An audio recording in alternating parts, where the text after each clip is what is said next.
यं प्रव्रजन्तमनुपेतमपेतकृत्यं द्वैपायनो विरहकातरया जुहाव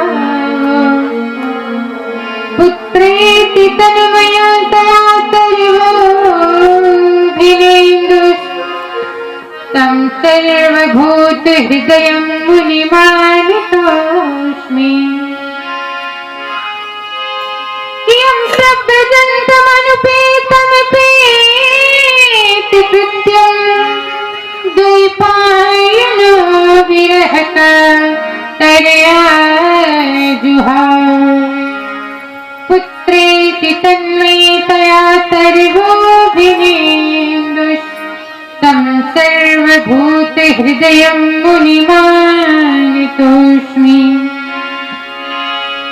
यः स्वानभानुमखिलश्रुतिसारमेकम् अध्यात्मदीपमतितीर्चितां तमोऽन्धम् संसारिणां करुणयाः पुराणगुह्यं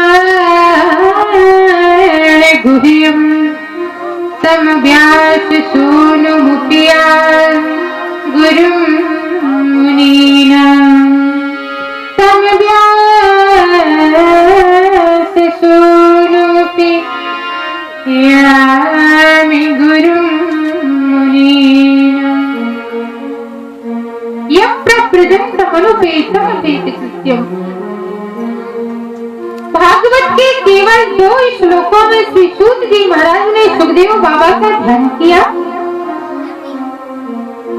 ऐसे श्री सुखदेव जी महाराज के चरण कमलों की मैं वंदना करती हूँ जो जन्म लेते ही प्रव्रजंत हो गए। क्या कहा सूत जी ने? यह प्रव्रजंत मनुपेतम अपेतकृत्यम, मतलब जो जन्म लेते ही प्रव्रजंत हो गए, जन्म लेते ही घर को छोड़ करके जो वन को चले गए,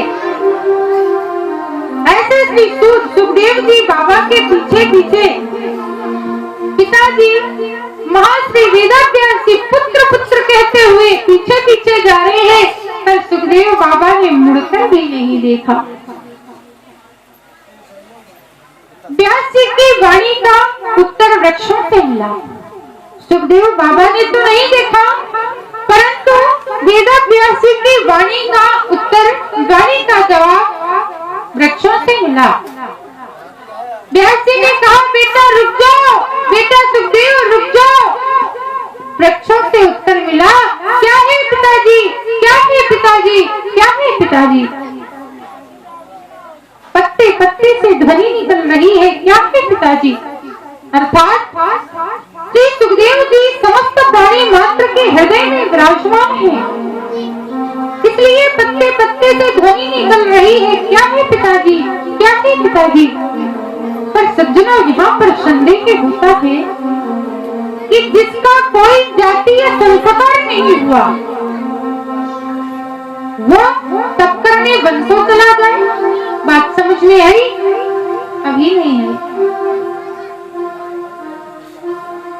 जैसे किसी बालक का जन्म हुआ, उसका कोई भी जातीय संस्कार नहीं हुआ और जन्म लेते ही वो तपस्या करने चला गया हो, क्या ऐसा आपने लोक संसार में सुना है?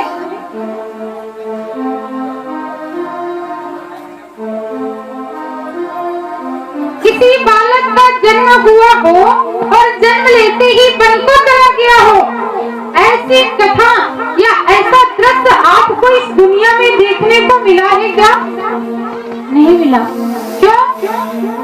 क्योंकि बालक का जब जन्म होता है तो नाड़क छेदन होता है, जातीय संस्कार किए जाते हैं, परंतु सुखदेव जी का कोई भी जातीय संस्कार नहीं हुआ।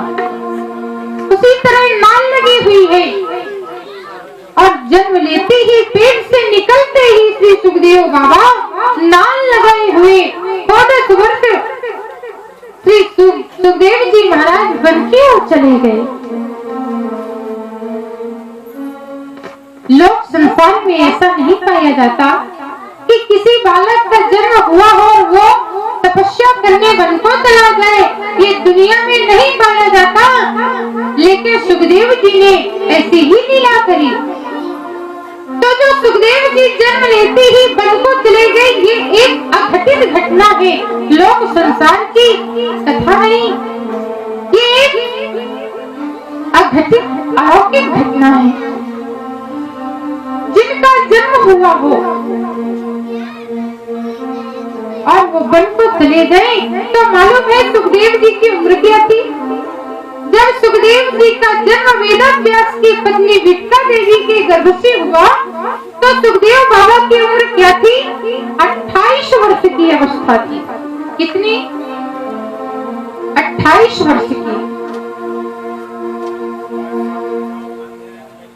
आप लोगों ने अगर कथा सुनी हो तो बहुत से वक्ताओं ने आपको ये बताया होगा कि 16 वर्ष के थे श्री सुखदेव जी। भागवत में तो 16 वर्ष ही लिखा है, परंतु अनंत दूसरे पुराणों में, अन्यत्र पुराणों में ये बताया गया है कि जिस समय श्री सुखदेव जी महाराज का जन्म हुआ था, उस समय उनकी उम्र 28 वर्ष की थी। कैसे?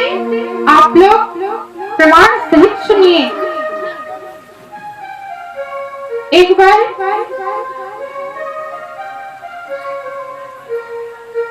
अमरावती में देवताओं की सभा लगी हुई थी।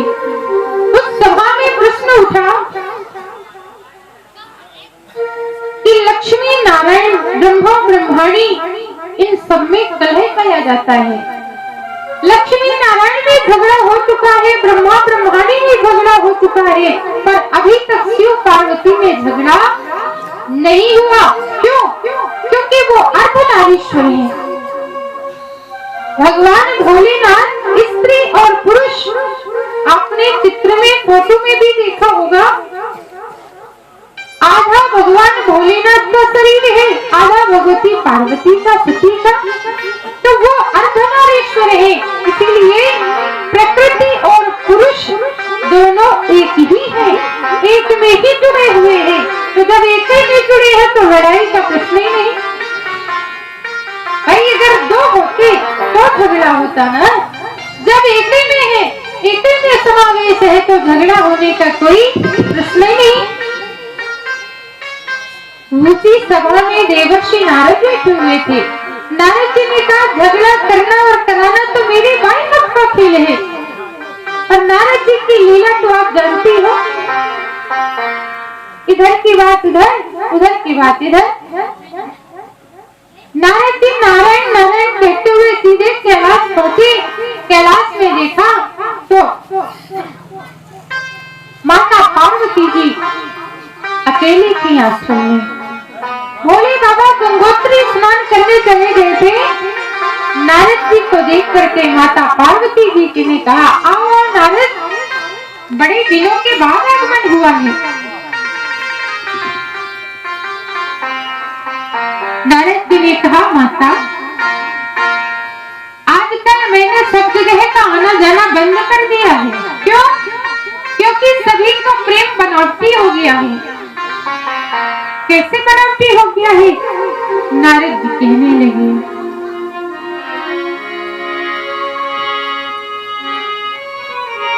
बोले सूर्य नर मुनि सब कई हरि की, सूर्य नर मुनि सब कई हरि की, स्वार्थ लागे करही सब प्रीति। क्या है? सूर्य नर मुनि सब के हरि की,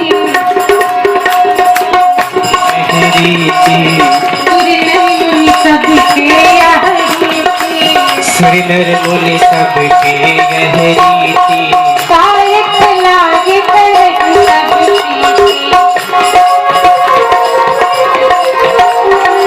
स्वार्थ लागे करही सब प्रीति। माता, सूर्य नर मुनि सब के हरि, स्वार्थ लाग करही सब प्रीति।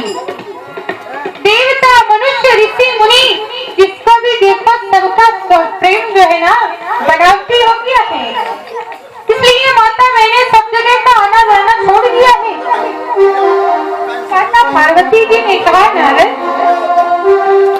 तुम कहते हो सुर नर मुनि सब कई रीति स्वार्थ लाग करे सब प्रीति, पर मुझ में और मेरे भोले बाबा में तो इतना प्रेम है कि जो गुरु जी ने गुरु मंत्र दिया था कान में, वो भी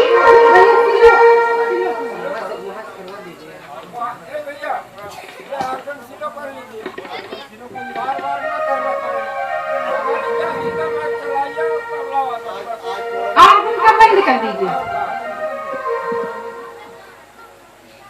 महाराज सबका प्रेम कहते हो बनावटी हो गया है, परंतु भोले बाबा ने तो मुझे वो मंत्र भी बता दिया जो गुरु ने कान में दिया था, जबकि गुरु का दिया हुआ मंत्र कितना भी सगा संबंधी क्यों ना हो कभी नहीं बताना चाहिए, परंतु भोले बाबा ने मुझसे वो भी बता दिया।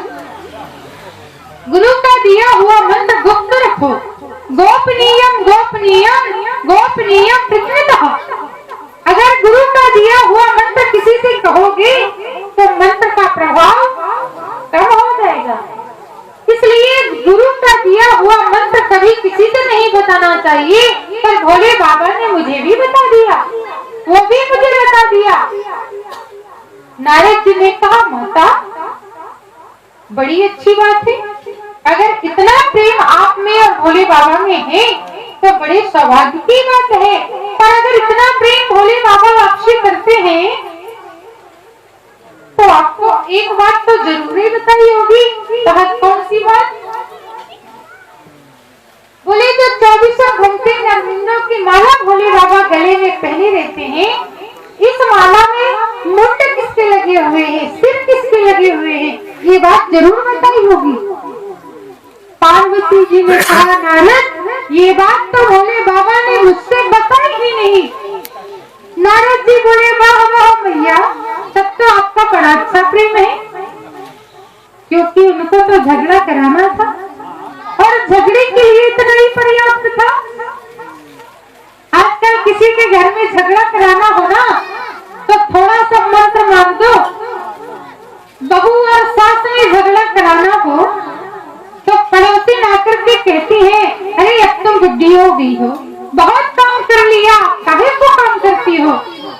बहू आ गई है तो बहू करेगी, अब तुम्हारे आराम का समय है। जहाँ पड़ोसी ने ऐसा कहा तो सास का पावरफुल, जो सास थोड़ा बहुत काम करती थी वो भी रख दिया और आराम करने लगी। और जहाँ सास को आराम करते बहू ने देखा तो बहू का आपा बिगड़ जाता है। फिर ऐसा नहीं होना चाहिए। अगर घर को चलाना है, अगर घर को निभाना है, रिश्तों को संबंधों को चलाना है, तो घर में सुख दुख काम धाम सब कुछ पहले जैसा नहीं तो कुछ थोड़ा बहुत तो हाथ बटाना ही चाहिए। बहुत साथ में अगर प्रेम चाहते हो, जब आपके शरीर में क्षमता नहीं होगी तो बहू क्यों कहेगी कि माता जी आकर के मेरे साथ काम करो। पर थोड़ा बहुत सहयोग करोगी तो बाद में आपको फायदा करेगा। आप सहयोग करोगे, आप उसके लिए खड़े रहोगे, हमदर्दी रखोगे, तो बहू की क्या क्षमता कि आपकी सेवा ना करे। इसलिए बड़ी हुआ, नारद जी को तो झगड़ा कराना था। नारद जी ने कहा, माता जी भोले बाबा ने अगर ये बात आपसे नहीं बताई तो फिर आपका प्रेम कैसा है। वाह वाह भैया, तब तो आपका बड़ा अच्छा प्रेम है। पर इतना कह के नारायण नारायण कहते हुए वहां से चले गए। अब तो माता जी सोचती हैं, माता जी ने सारे गहने उतार दिए, कपड़े उतार दिए, मलिन वस्त्रों को, मैले कुचले वस्त्रों को पहन लिया और बैठ गई। पूजन की कोई सामग्री एकत्रित नहीं किया। भोले बाबा ने आकर के देखा और पूछा, देवी बात क्या है? आज आपने पूजन की कोई व्यवस्था नहीं की, कोई सामग्री एकत्रित नहीं किया, तुम्हारा मुख लिपटा हुआ है, तुम्हारे चेहरे पे मलिनता छाई हुई है। देवी बात क्या है, मुझे बताओ। माता पार्वती जी ने कहा, बाबा आप अंदर से भी काले हो और ऊपर से भी काले हो। भोले बाबा ने कहा, देवी अंदर का काला तो वो होता है जो कपट करता है। मैंने तो जीवन में कपट किया ही नहीं और तुम मुझे कपटी कहती हो। बात क्या है? भोले बाबा के सुन करके होश उड़ गए। देवी पार्वती जी ने कहा, अगर तुमने मुझसे कपट नहीं किया तो जो 24 घंटे ये नरमुंडों की माला पहने रहते हो, इस माला में सिर किसके लगे हुए हैं, मुंड किसके लगे हैं? क्या ये बात आपने मुझे कभी बताई? भोले बाबा विचार करने लगे, प्रश्न तो सत्संग में होते हैं, समाज में होते हैं, सभा में होते हैं। देवी पार्वती का अचानक प्रश्न करना भोले बाबा को संदेह में डाल दिया। तुरंत भोले बाबा ने नेत्रों को बंद किया और नेत्रों को बंद करके तुरंत सब कुछ जान लिया। क्या? तब शंकर चितया धरि ध्याना, नारद रट्यो मरम शब्दाना। ध्यान लगाकर भोले बाबा ने सब जान लिया कि ये सब रचाया, ये सब देवर्षि नारद का रचाया हुआ खेल है, ये सब नारद की करामात है। भोले बाबा ने कहा, देवी जो तुमने मुझसे पूछा कि ये नरमुंडों की माला किसकी है, देवी अगर तुम्हारी मेरे प्रेम का वास्तविक प्रमाण है तो ये नरमुंडों की माला ही है। क्यों? जब जब भी लीला करने के हितार्थ तुम अपने जीवन में शरीर में परिवर्तन लाई हो ना, तुम्हारे बिछड़ने की पीड़ा को मैं सहन नहीं कर पा रहा था, तुम्हारी याद बनी रहे, इसलिए तुम्हारे सिरों को काट करके अपनी माला में पिरो लेता था। तो मैं तुम्हारे सिरों को लटकाए घूम रहा हूँ और तुम कहती हो बाबा कपटी हो। देवी ये बात तुम्हारे मन में आई कैसे? समय पाए जब त्याग हो देहा, तब सिर के सिर माल जो येहा।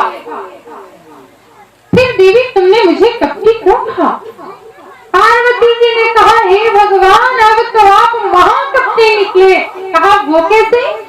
बोले मैं इतनी बार मर चुकी जितने की आपकी इस माला में सुन लगे हैं और आप वही बने रहे, आपका शरीर ही नहीं छूटा, तो मैं कैसे मान लूं कि आप मुझे प्रेम करते हैं? अगर आप मुझे प्रेम करते होते तो वो औषधि आप मुझे भी पिला देते जो आपने पी रखी है, जिससे मेरा भी शरीर नहीं छूटता।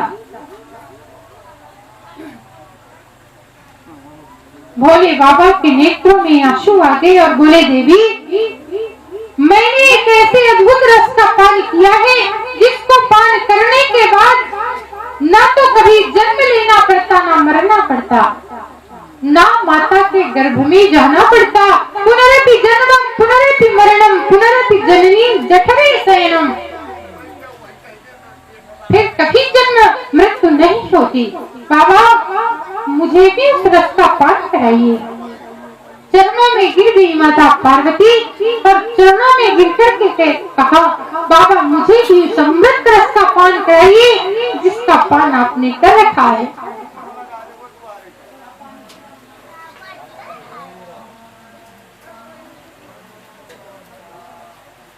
भोले बाबा ने कहा, देवी अब वो कथा सुनाना संभव नहीं।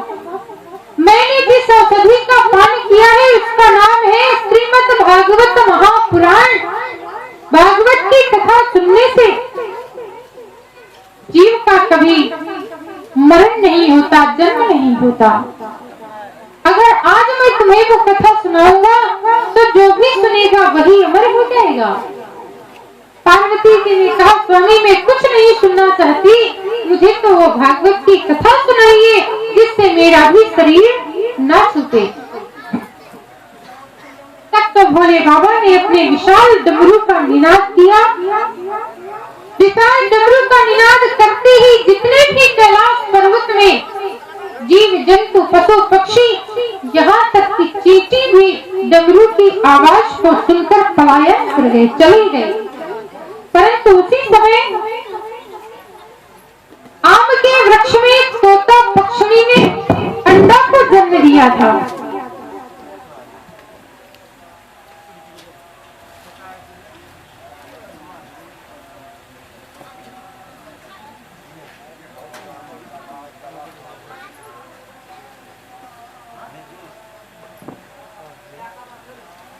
जैसे ही भोले बाबा ने डमरू बजाया, सब जीव जंतु चले गए।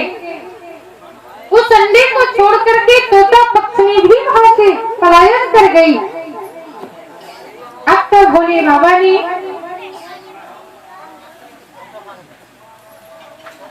जाकर के भगवती पार्वती को कहा, देवी अमरावती में जाकर के सुंदर भोले बाबा ने माता पार्वती जी को कथा सुनाया। व्यास मंच पर आसीन हो गए श्री भोलेनाथ, तोता बनकर के माता पार्वती जी बैठ गई। भोले बाबा ने कहा, देवी कथा तो सुनना चाहती हो, परंतु कथा के नियम बड़े कठिन हैं, क्या तुम पालन कर सकोगी? पार्वती जी ने कहा, महाराज बताइए, जो भी मुझसे पालन हो सकेंगे मैं करूंगी। देवी पहली बात तो ये है कि भागवत की कथा को सन्मुख बैठकर सुननी चाहिए। व्यास मंच के सामने बैठकर के ही भागवत की कथा सुननी चाहिए। अगर कोई अव्यवस्था है तो भागवत मंच के दाएं बाएं बैठ करके कथा को सुना जा सकता है, परंतु भागवत की कथा कभी भी व्यास मंच के पीछे बैठ करके नहीं सुनना चाहिए। जो व्यास मंच के पीछे बैठ करके भागवत की कथा सुनते हैं वो मृत्यु जन्म का अधिकारी होता है। दूसरी बात, भागवत की कथा एक ही आसन पर बैठकर सुननी चाहिए, लेकिन आजकल ऐसा संभव नहीं। हम लोग 4-4 घंटे कथा करते हैं, एक ही आसन पर बैठे रहते हैं, क्योंकि आसन पर बैठना भी बहुत बड़ा प्रभु का आशीर्वाद है। एक आसन पर बैठना भी बहुत बड़ा कठिन कार्य है। लोग घंटे भर बैठेंगे, 10 बार आसन बदलेंगे। माता पार्वती जी ने कहा, स्वामी मैं एक ही आसन पर बैठकर की कथा को सुनूंगी। तीसरी बात, भागवत की कथा में व्यर्थ की बातें नहीं करनी चाहिए। अगर बोलना ही है तो हरि राम हरे कृष्ण ही बोलना चाहिए और प्रेम के साथ कथा को सुनना चाहिए। कथा के बीच में नींद नहीं आनी चाहिए। अगर तुमको ये सारी बातें मंजूर हो तब तो मैं तुमको कथा सुनाऊंगा। माता पार्वती जी ने कहा, स्वामी मैं आपकी सारी बातें मंजूर करती हूँ, मैं आपकी कथा अवश्य सुनूंगी। तब तो पार्वती जी हुंकारी देने लगी, भोले बाबा अमर कथा सुनाने लगे। जैसे ही पहले दिन की कथा का प्रारंभ कर जोर से जयकारा लगाया, बोलिए भागवत भगवान की। अंडा फूट गया। दूसरे दिन की कथा से वो जो अंडे से नन्हा सा पक्षी तोता का निकला हुआ था, तोता का बच्चा निकला हुआ था, वो थोड़ा साबुत हो गया। तीसरे दिन की कथा से एकदम साबुत होकर के कथा को सुनने लगा। चौथे दिन की कथा से वह नन्हा सा तोता पक्षी गदगद हो गया और गदगद होकर भगवान की कथा सुन रहा है।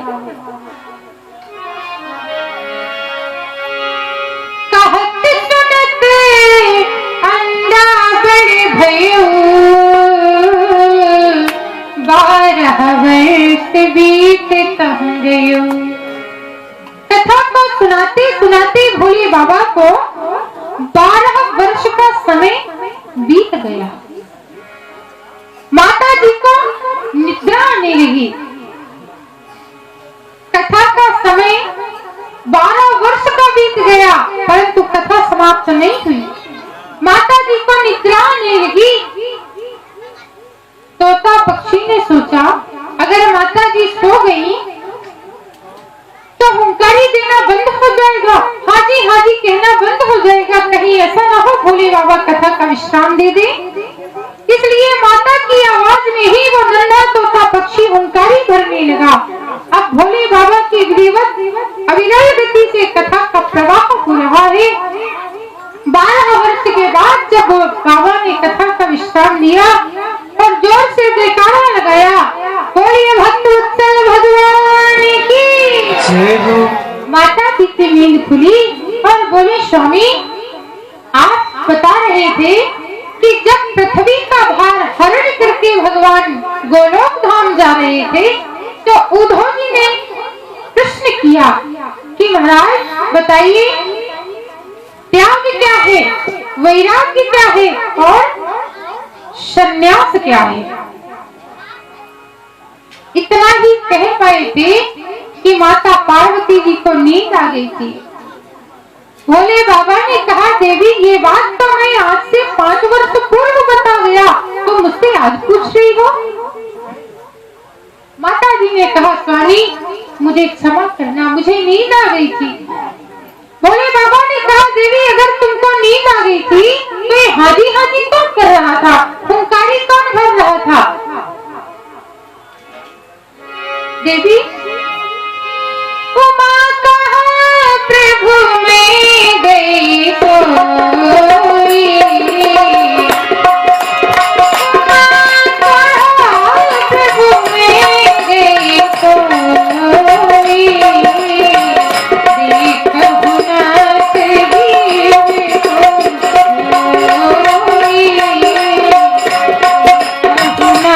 जीव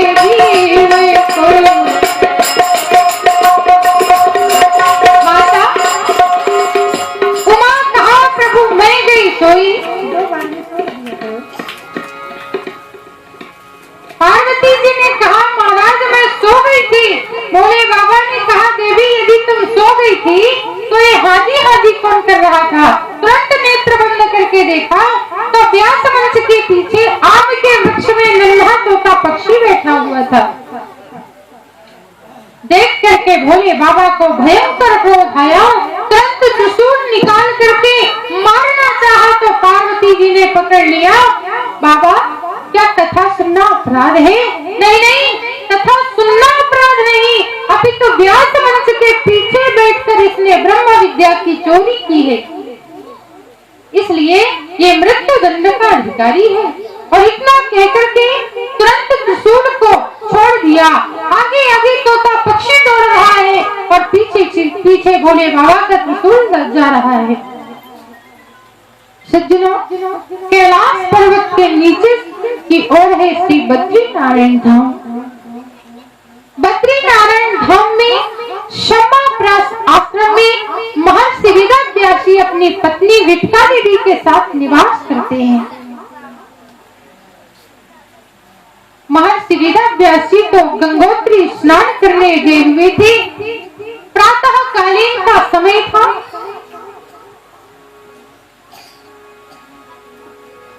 श्री वेदव्यास जी की पत्नी विठका देवी भगवान सूर्य को प्रातः काल अर्घ्य दे रही थी, जल दे रही थी।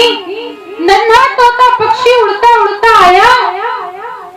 उसी समय जल देते समय विठका देवी को बड़ी जोर की जम्हाई आई। जम्हाई आई तो मुंह खुला, जम्हाई आती तो मुंह खुलता है ना।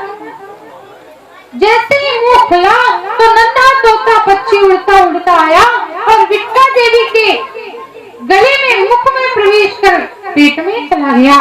बोलिए श्री सुखदेव जी महाराज की।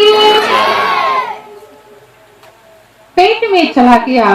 भोले बाबा का त्रिशूल आकर मुख के सामने खड़ा हो गया। उसी समय व्यास जी महाराज आए